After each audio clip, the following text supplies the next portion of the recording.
Hello everybody, thanks for watching. This video I want to talk about, how do I put it? I want to talk about a character building skill. I want to talk about how we build this skill in young people especially, and relate it back down to, the education related connection anyway. So what am I talking about? I'm talking about public speaking, or the will and ability to speak confidently and well in front of people, whether it's a couple of people or a couple of thousand people. Just the ability to speak publicly and to articulate thoughts and words in such a way that and not feel completely petrified and crippled by that, which, by the way, most of you, if not all, will know that public speaking is, they say, the number one fear in the world that people have. So it's no small thing for someone to be able to speak publicly with skill and with confidence and comfort. So why am I talking about this now? Yesterday I had a great day. I was relief teaching actually in a primary school class, and the kids were sort of, arranged between about 7 and 8 mainly. Okay, so this is like a year 3, year 2 to 4 class in primary school. And it was really, really lovely. I hadn't been in that class before, so I didn't know anything about it really. And I went in there, and the main teacher was there, so it was sort of like a team teaching environment, so it wasn't only me. The main teacher, she is an older lady, so she, just judging on age alone, that she came through many years of teaching, very experienced. And it was really neat because they started the day off, as most classrooms do in the world probably, taking the roll. But in the roll, she greeted each kid individually. She used Māori actually, which was really lovely. Pākehā woman, a European woman, but she used Māori language, which I really liked. She said hello, and then she asked, "E peha ana koe, how are you?" to every single kid. So it took some time to get through. It was more than 25 kids, so it took time, but it was well worth it. The kids responded really well. So my first inkling that these kids were well trained, for lack of a better term, but also used to this as a routine. Were confident enough to respond properly. That was good. And then the very next activity was she pulled out a bunch of name cards, like had all of the names of the kids in the class on cards. She shuffled the deck, and then she paired them up. They sort of got randomly paired to talk about, just verbally, one-on-one, in pairs, to talk about the day before, which they had a party in class to say goodbye to a teacher aide or a teacher. So they had to talk about what that was and how they enjoyed it, what they liked about it. Only for I think it was about 5 minutes, they talked one-on-one, maybe a bit less. And then she took the same deck of cards, shuffled it again, and then picked, I think it was 3 or 4, maybe maximum 5 kids from the class to, one at a time, get up in front of the class and, relay that back to the class. Another little cultural cool thing that happened was that they have a toko, which is like the talking stick. In Māori culture, the old kaumātua, the old man speaker, will most often hold a toko stick, and that sort of, in that classroom, signified that this person gets to speak. It was a very well managed classroom, I must admit. I was pretty impressed. And these kids relayed back to the class, we had party yesterday, I enjoyed the food, and we said goodbye to these teachers. I forget their name, sorry. And that was and they just spoke each for a few minutes, and they did it really well. I was most impressed, and that got me not only sort of impressed in the moment, but got me thinking about building ways to build kids' confidence in speaking. And I think that was just a great demonstration of one way to do it, is to get them to actually do it. It also jogged my memory to a couple of months ago. I was in another class in that same school, but in a different class, older kids. And a parent came in the morning with his son, looked about 8 or 9 years old.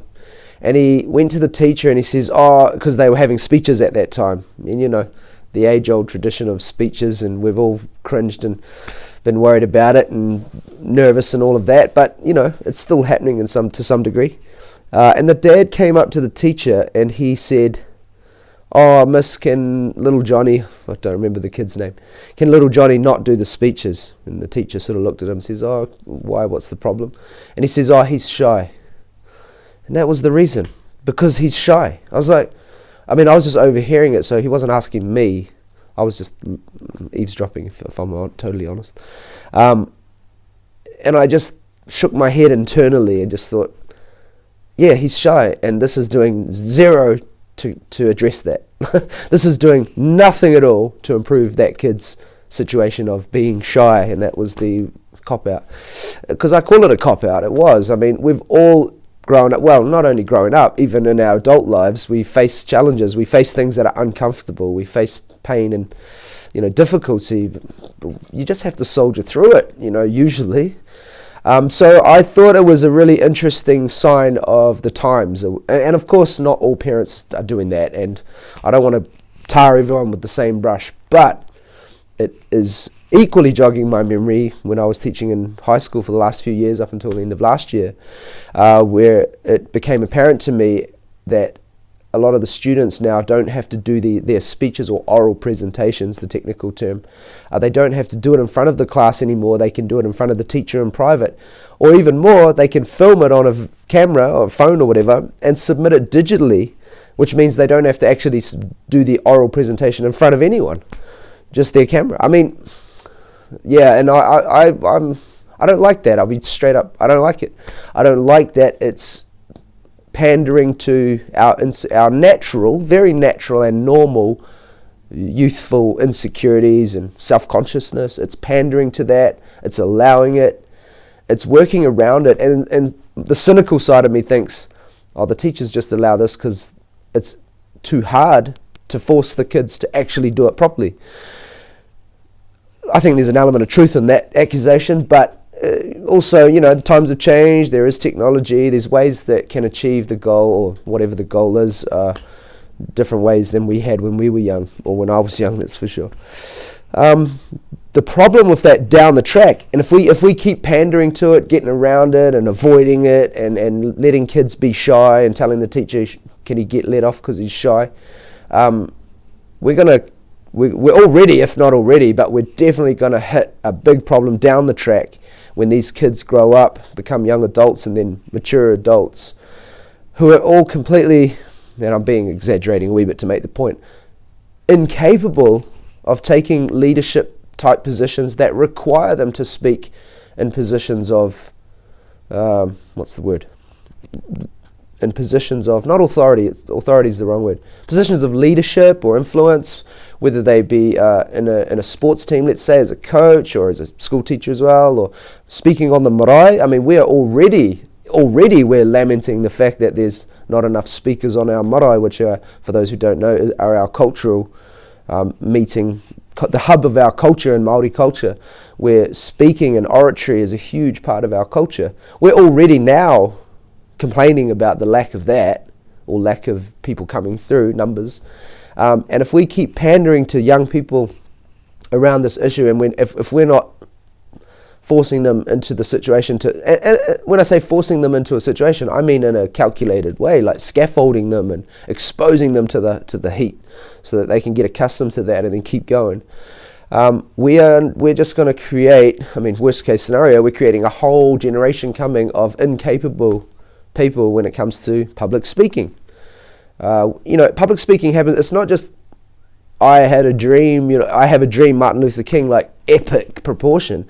It can be with your family, it can be with your friends, it can be, like I say, in sports, it can be in community groups, it can be in church, it can be on the marae. Public speaking is a necessary skill. And okay, some people are naturally good at it. Some people have the confidence built in, and that's great, good for them, but I don't believe that we should just leave it to those people, because actually those people are few and far between. There's not many of them. It's not a typical thing that someone has natural confidence to speak in front of any size crowd. So we need to develop that, and there are many potentially good public speakers who, without that encouragement / somewhat pressure as well, we'll never discover how good they could have been, if we keep using technology, or just out of a sort of a skewed sense of, but I don't want my kids to have to go through this, it's too hard, because we love them, and I'm not doubting that we love our kids. It's not, that's not negotiable, that's not a debate. we all love our children, we want the best, but not exposing them to pressure and discomfort and outright scary stuff will have a negative effect. That's, it's worth putting them through the pressure in my experience.